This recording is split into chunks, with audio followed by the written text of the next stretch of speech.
Hello everyone, this is Gawalan of Arkenstone. I've been playing this game since early 2008, and I am currently serving as leader of Baruch Kazad, one of the oldest kinships on Arkenstone.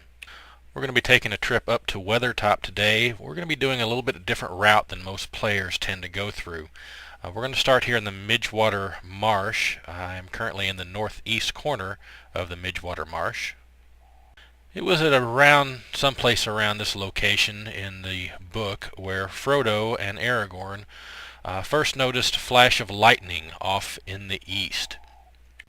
Now they were a few days out of Bree at the time, and it should have been around October the 3rd when they were camped here, and they saw what Aragorn described as lightning coming up from the hills. We find out later, of course, that that was Gandalf doing battle with the Nazgul on the summit of Weathertop on October the 3rd. We're going to head up to Weathertop and we'll see some signs of that struggle. Okay, I'm going to mount up here to make this journey a little bit quicker. This took the party of the hobbits and striders several days to actually accomplish this journey on the road that they took.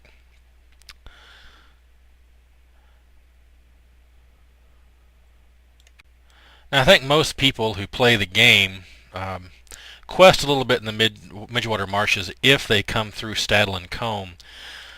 Some races don't ever go through there, so they have to go out of their way to get there.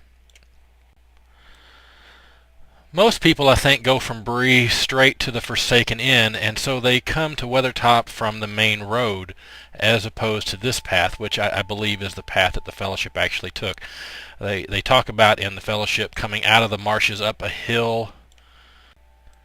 They go pretty heavily through some description of the hills that they go through on the way out of the Midgewater Marshes and towards Weathertop from this direction. Of course, we're seeing a lot of wolves that are not mentioned anywhere in the story at this point, and we're going to probably see some orcs and so on later on. They do talk about at one point coming up a very large hill. They said they climbed something like 1,000 feet up this hill, and as they come to the top of it, they finally get a glimpse of Weathertop off in the distance. And if you look straight ahead and over the hillside, you can see the crowning teeth of Weathertop peeking up over the hill in the distance.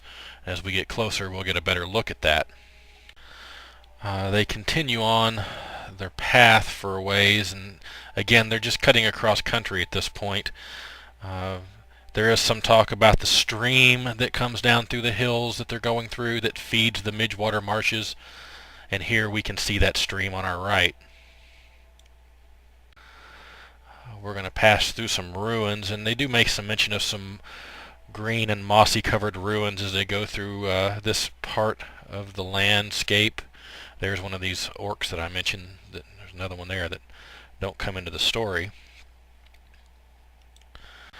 At some point, they make camp near the stream that we just mentioned earlier, under the shadow of some oak trees, which I'm assuming that these represent here at this point. And then as they leave that camp and head towards Weathertop, the hills start to close in on them a bit, and the rocks become very close. So we're going to follow the path that they took from this point, and we can see that the hills start to close in and everything gets a little bit closer. In fact, the rocks get very close as we come through this pass up here.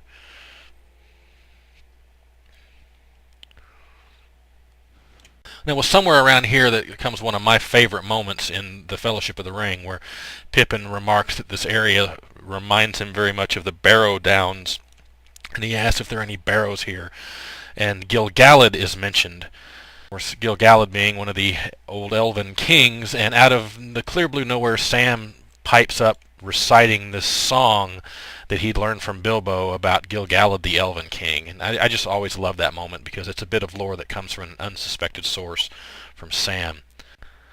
They eventually come to a place where they mark this as the first road they've seen since they turned from the road out of Bree, and they're continuing to pass through the hillsides and the ruins that surround Weathertop.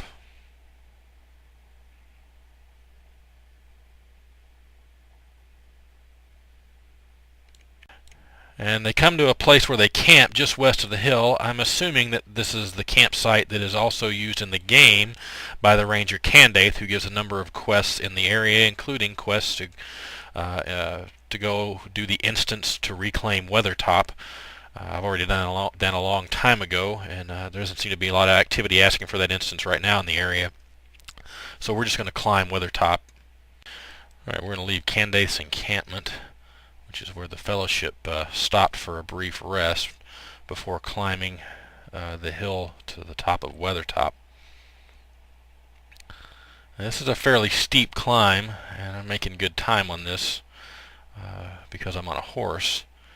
In the books, the whole trip from Bree here to here took them 6 or 8 days. They actually describe this last little stretch of the hill as being very steep and rocky and a difficult climb, and it's kind of hard to tell from this third-person perspective. But if I rotate the camera around 90 degrees, you can see that we're on a fairly steep incline. So you lose a little bit of that through the mechanics of the game. But eventually, we come to the gate of the ring of Weathertop. Yeah, looks like there's somebody else up here doing some questing in the area. Maybe they're... Anyway, so here we have the ring of Weathertop. It talks about the broken ruins looking like a crown on the broken crown on the hillside. The book talks about the charred and burned remains up here, which we know as being the leftovers of the fight between Gandalf and the Nazgul. As they look around the summit of Weathertop, they also mention that Frodo comes to the south side of the ring and gazes down on the main road, which you can see going from east to west there. Eventually, this is where they see some Nazgul coming from the east and meeting up with some others coming from the west, which causes Aragorn to hunker them all down up here in fear of being seen. And eventually, of course, while they're hanging around up here on the top of Weathertop, they poke around and find in a pile of rocks this one that particularly stands out from the others. In this case, it's a white rock with the rune G, a dot, and then 3 hashes on it, which they take to mean that Gandalf was here, the G for Gandalf, and the 3 for October the 3rd. Now they know that that means that he was here 3 days ago, as this is October the 6th in the book. It also happens to be October the 6th when I'm making this recording, so nice little bit of luck there. Now when they remediated this for Peter Jackson's Fellowship of the Ring, they had to make a few other changes, which frequently happens when you remediate and start leaving content out. For example, at this point in the movie, the hobbits are not armed.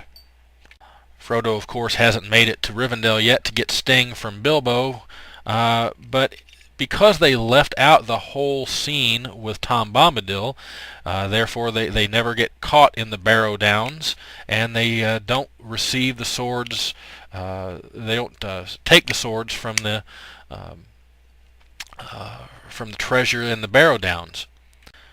So in order to get the hobbits armed at this point in the movie, they had to come up with a different solution. So we actually see Aragorn giving them a cache of kind of cheap beater swords that he found, or that had on him somewhere. But he gives them to them at this point so that they can be armed for the fight with the Nazgul. In the book, however, the hobbits were already well armed from the loot that they had taken in the Barrow Downs. And that, of course, is just one difference in how the presentation goes on between the different remediations of the story. There's a number of ways that you can experience Weathertop within the framework of Lotro. Of course, you can do what I just did and just run up the hillside and see what's up here. There's not a whole lot going on here, although there is a quest to come up here at some point. You can also experience this through the instance that I mentioned a minute ago with Candace down at the bottom of the hill, where you have to fight your way through hordes of orcs and wargs on the way, or wolves on the way up the hill.